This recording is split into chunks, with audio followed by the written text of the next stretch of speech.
नमस्कार प्रणाम। हम आप सबके छोट भाई राइटर पवन पटेल का हाल बा भोजपुरिया भैया लोग के।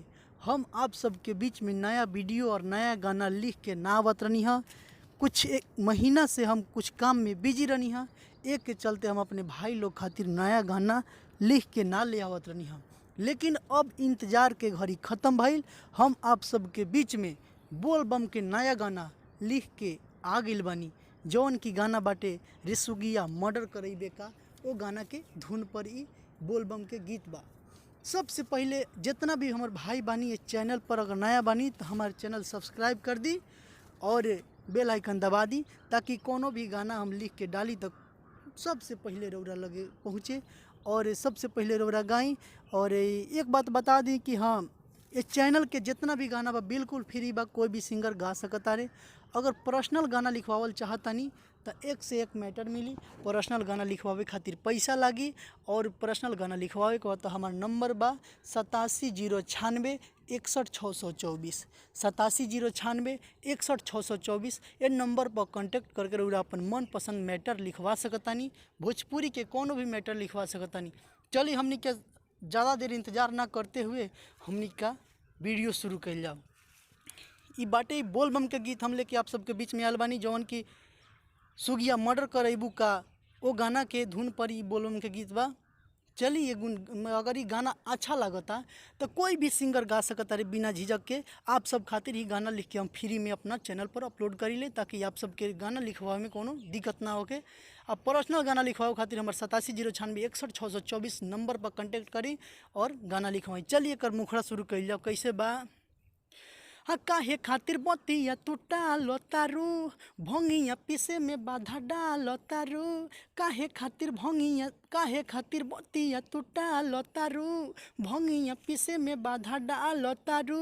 मेवा मिठाई तो मन नहीं भावे, इहे जिए के सहारा मुड बावे। मूड बना दहो ये गहुरा भंगिया पिया दहो, ये गहुरा भंगिया पिया दहो।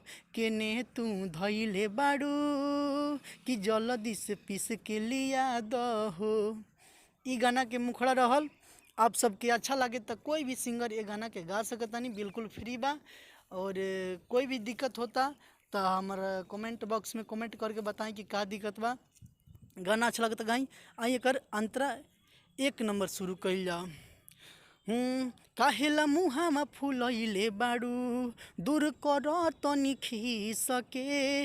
आवा ये गौरा भांग तो पिया दो, सिलवट पर घिसके। काहेला मुहामा फुलैले बाड़ू, दूर कर तनी खीसके। आवा ये गौरा भांग तो पिया दो, सिलवट पर घिस के। कहल कर गणेश के मम्मी, कैसे बानी बुझतानी हमी। श्रद्धा पूरा दहो ये गहुरा भंगिया पिला दहो, ये गहुरा भंगिया पिया दहो। केने तू धैले बाड़ू कि जल्दी पीस के लिया दहो। गाना अच्छा लगे तो कोई भी सिंगर गा सकता है, बिल्कुल फ्री बा। आई अगला अंतरा दिखल जाओ। ये गाना अगर आप सब सुनी। चलिए अगला अंतरा। आइल बाड़े जाला बाढ़ारे, सेवक मोर देव घर में। काहेला देरी लगावत बाड़ू भंगिया के चक्कर में। आप सब 2 बार गाइएगा, हम 1 बार गाएंगे, वीडियो लंबा हो जाएगा। यहाँ पे सिंगर नाम है, आप अपना नाम रख लीजिएगा। फिलहाल में हमारा नाम भी है, सिंगर नाम है। सिंगर नाम जो दिन का है वो अपना डाल लीजिएगा। सिंगर नाम राइटर पवन हो, गावत बाड़े हमारे भजन हो। जियारा जुड़ा दहो ये गहुरा भंगिया पिया दहो, ये गहुरा भंगिया पिया दहो। केने तू धैले बाड़ू कि जल्दी पीस के लिया दहो। ये गाना के अंतरा 2 गो और मुखड़ा हम आप सबके बीच में रख देनी। ये गाना अच्छा लगे तो कोई भी सिंगर, कोई भी नया गायक चाहे पुरान गायक गा सकता रे, बिल्कुल फ्री बा। अगर पर्सनल गाना लिखवा के बाद तो हमार नंबर बा 870961 624। ये नंबर पर कॉन्टेक्ट करी और पर्सनल गाना के पैसा लागेला। वो पैसा देव खैते नंबर पर कॉन्टेक्ट करके अपना मनपसंद मैटर लिखवा सकतानी। आ सबसे पहला बात, अगर कोनो भी सिंगर भैया ये गाना गावतानी तो हमार नाम प्लीज़ राइटर पवन ये गाना में जहाँ जगह पर बा वो जगह पर रखेम और गाना गाएम।